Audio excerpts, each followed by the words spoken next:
اللهم صل على سيدنا محمد وأسهل الظالمين بظالمين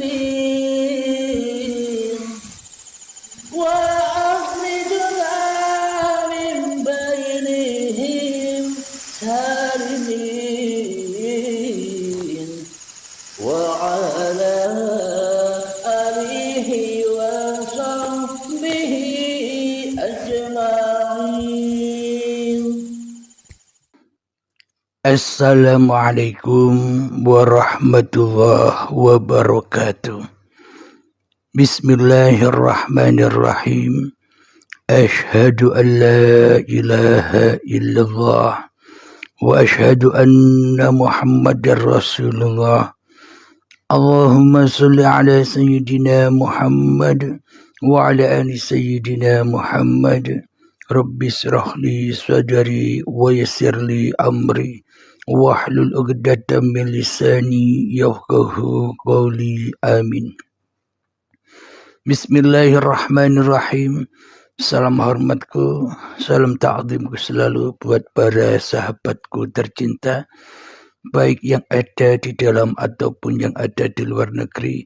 Semoga kita semua senantiasa selalu di dalam keindahan, selalu di dalam kebahagiaan, selalu di dalam kedamaian di sisi Allah Subhanahu wa Ta'ala. Live karena kurang enak badan, batuk pilek, suaranya habis.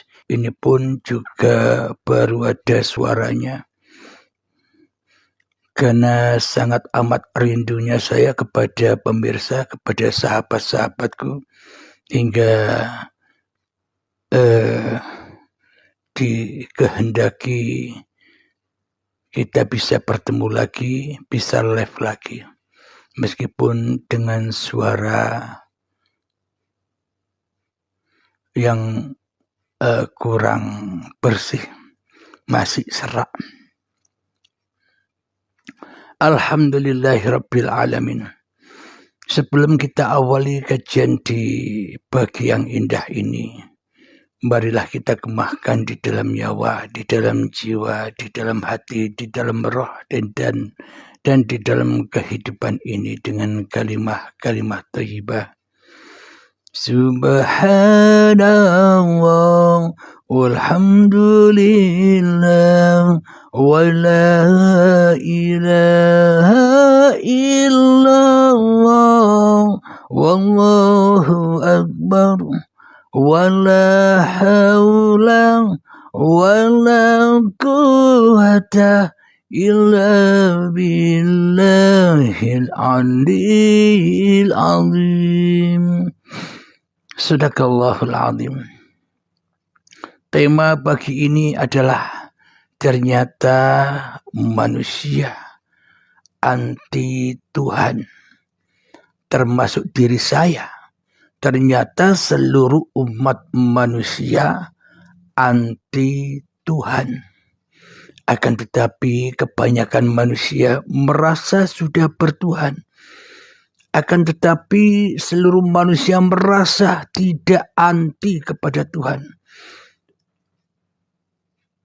Seolah-olah manusia meyakini adanya Tuhan, mengimani adanya Tuhan.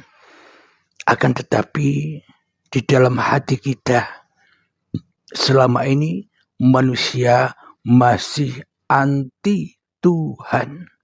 Meskipun manusia mengaku bahwa dirinya beriman kepada Tuhan.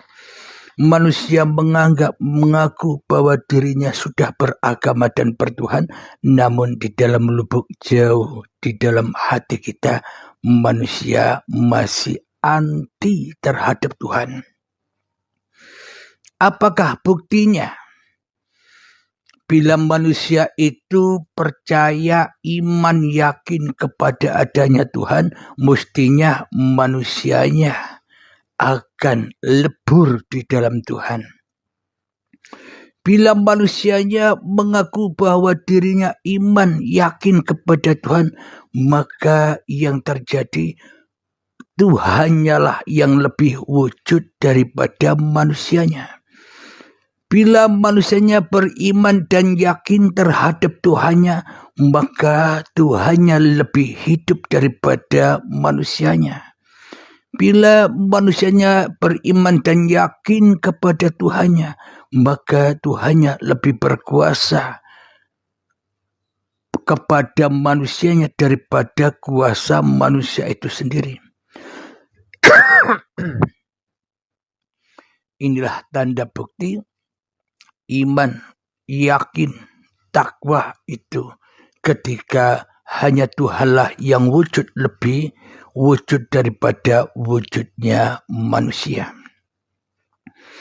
Akan tetapi realita yang terjadi pada diri kita, ya termasuk kepada saya, ternyata di dalam dada kita umat manusia, kita makhluk merasa lebih wujud daripada Sang Khalik. Kita makhluk merasa lebih hidup daripada hidupnya Sang Khalik. Kita makhluk merasa lebih berkuasa daripada kuasanya Sang Khalik, Sang Pencipta. Itulah realita, sehingga bahwa Allah Tuhannya gaib, tidak ada. Yang ada adalah wujud diri manusianya sendiri di dalam hatinya. Yang ada hanyalah hidup diri manusianya sendiri di dalam hatinya. Yang ada hanyalah kekuasaan diri manusianya diri di dalam hatinya.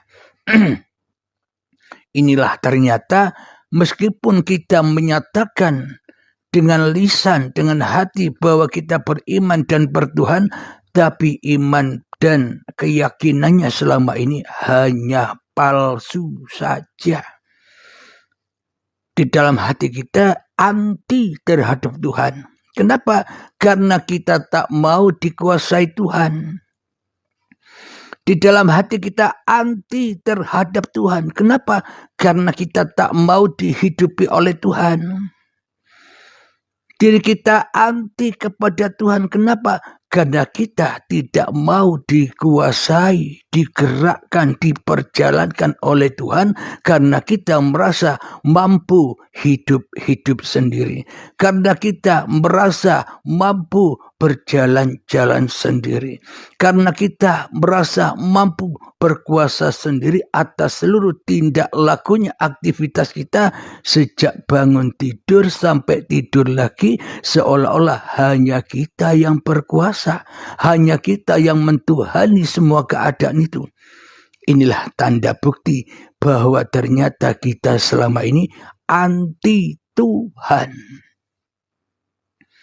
anti terhadap Tuhan. Kenapa? Karena tidak bertuhan, melainkan bertuhan kepada hawa nafsunya sendiri, melainkan bertuhan hanya kepada dirinya sendiri, sedangkan Tuhan digaibkan, sedangkan Tuhan ditiadakan, sedangkan Tuhan dimatikan, sedangkan roh Tuhan sudah dicabut oleh manusia dan diakui sebagai rohnya manusia. Inilah roh Tuhan dicabut oleh manusia, sehingga manusianya yang jadi Tuhan tuh di dalam dada setiap manusianya. Karena manusianya anti Tuhan. Jadi benarlah inna syaitana lakum aduwwum mubin. Sesungguhnya setan itu adalah musuh yang nyata bagimu. Inilah tanda bukti bahwa manusia anti Tuhan. Manusia iblis dan setan itu, manusialah Dajjal yang terlaknat itu, yang mana manusia di dalam dadanya masih anti terhadap kekuasaan Tuhan, masih anti terhadap kehidupan Tuhan, masih anti kepada pergerakan Tuhan, masih anti dari Sang Penciptanya. Inilah yang dimaksud setan tak mau sujud kepada Adam. Manusianya tak mau melengsarkan kekuasaan manusianya kepada Tuhannya, sehingga manusianya tak bisa bersujud dan manusianya tak bisa bertuhan, apalagi bisa beribadah. Bertuhan saja tidak bisa, apalagi bisa beribadah. Bertuhan saja tidak bisa, apalagi bisa beramal soleh. Tidak bertuhan kok. Jadi amal yang kita perbuat, sholat, zikiran, sholawatan, selama ini hanya dipersembahkan kepada untuk pemuas hawa nafsu kita sendiri. Karena Tuhan yang ada di dalam diri kita masihlah diri kita sendiri yang merasa mampu untuk sholat, yang merasa mampu untuk zikiran, yang merasa mampu untuk bersolawatan. Semuanya masih serba kemampuan manusianya daripada kemampuan Tuhannya. Inilah tanda bukti manusia masih anti terhadap Tuhannya. Maka dari itu manusia tak akan pernah bisa beribadah, tak akan pernah bisa mengabdi, tak akan pernah bisa menyembah bila bila Tuhannya masih tiada di dalam hatinya, masih gaib. Maka apapun yang kita laksanakan, apapun yang kita amalkan, apapun yang berlaku atas diri kita selama ini hanya beramal maksiat saja. Kenapa? Karena semuanya endingnya segala aktivitas kita berlabuh, bersandar kepada pemuas hawa nafsu dewe-dewe. Sehingga sombonglah diri kita, sehingga banggahlah diri kita, sehingga timbul ria, ujub, sombong, sum'ah, ingin dipuji, ingin dibangga-banggakan dan sebagainya. Inilah godaan-godaan atau tipuan-tipuan iblis yang terkutuk itu agar manusia tidak bisa pulang kepada Tuhannya dan agar manusia hanya bergentayangan di dunia ini, gentayangan di dalam kehidupan dunia, gentayangan di dalam cinta terhadap dunia. Inilah penjara-penjara iblis dan setan itu, supaya manusia masih tetap menjadi budak-budaknya setan di dalam anar, di dalam neraka panas. Alhamdulillahirabbil alamin. Inilah tanda bukti bahwa kita, termasuk saya, selama ini masih anti terhadap Tuhan. Tapi apa gunanya selama ini kita berzikir? Afdalul dzikri fa'lam annahu la ilaha illallah.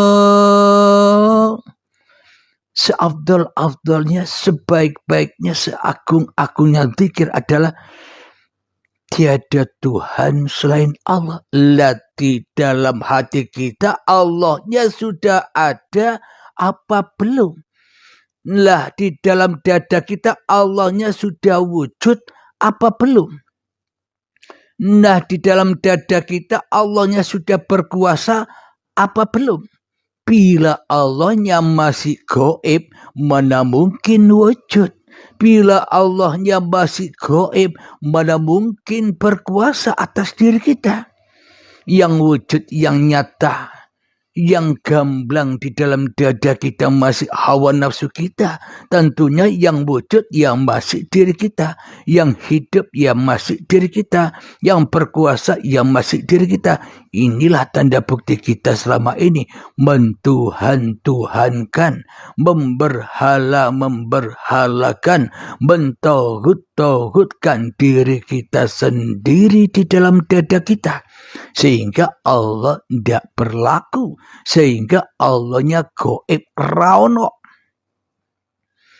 Kenapa Tuhannya tidak ada? Karena masing-masing manusianya telah menjadi Tuhan-Tuhan itu di dalam dadanya yang merampas sehingga sana Tuhannya, yang merampas kewujudan Tuhannya, yang merampas kehidupan Tuhannya, yang merampas roh Tuhannya, yang merampas kekuasaan Tuhannya menjadi miliknya. Inilah tanda bukti bahwa ternyata selama ini manusia anti terhadap Tuhan. Meskipun seolah-olah manusianya membela-bela Tuhan. Khoyali, edo ewai. Padahal di dalam dada kita selama ini, kita hanya membela iblis dan setan. Kita hanya membela hawa nafsu kita sendiri. Kita hanya membenar-benarkan kepahaman diri kita sendiri selama ini. Kita tak terasa telah tertipu dan ditipu daya oleh iblis dan setan sehingga kita selama ini tersesat jauh dari Allah, tersesat jauh dari asal usul kita sendiri. Alhamdulillahirabbil alamin. Dihembus-hembuskanlah di dalam dada kita, Bro Abdul Halim, hidup ini loh hidupmu. Bro Abdul Halim, badan ini loh badanmu. Bro Abdul Halim, kuasa apapun yang kau lakukan itu loh kekuasaanmu. Itulah hembusan-hembusan iblis yang terlaknat di dalam dada setiap manusia. Sehingga manusianya di dalam hatinya anti Tuhan. Tidak bertuhan, melainkan bertuhankan kepada iblis dan setan saja. Ia tetap di dalam anar, tetap di dalam neraka, tetap di dalam kesempitan, dan tetap di dalam penjara dunia. Alhamdulillahirabbil alamin. Jadi bagaimanakah agar kita tak dikatakan anti terhadap Tuhan?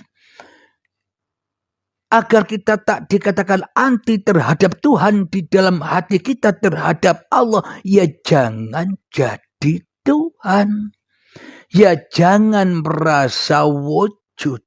Ya jangan merasa hidup. Ya jangan merasa berkuasa atas segala sesuatu yang yang kita kerjakan. Karena la mawjudan illallah. Tiada yang wujud, tiada yang hidup, tiada yang berkuasa kecuali Allah.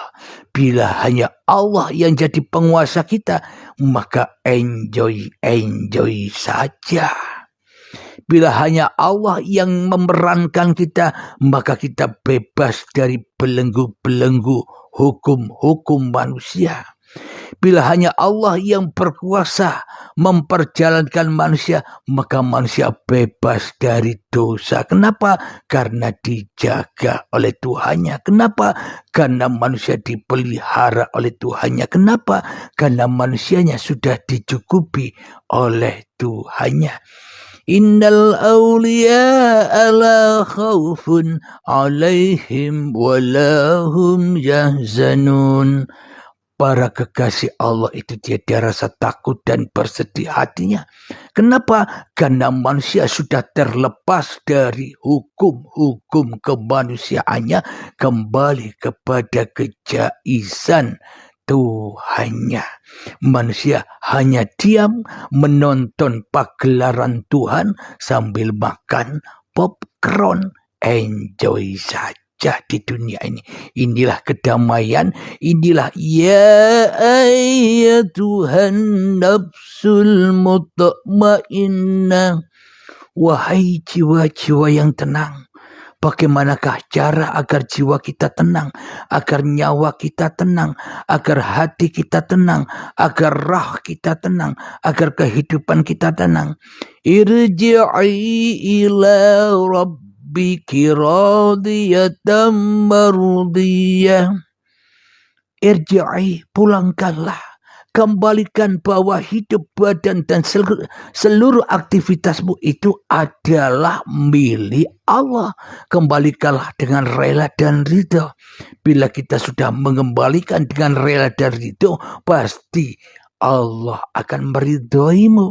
Maka itulah ridhonya Allah. Ketika manusia ridho, hanya Allah yang berkuasa atas dirinya, dan manusianya tidak lagi menjadi Tuhan atas dirinya.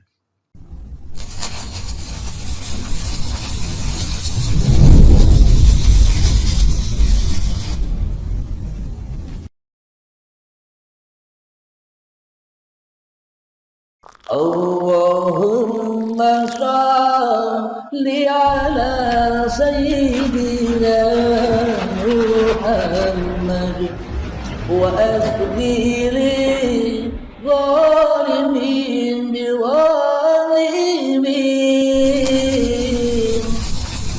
wa akhrijna min bainihim salimin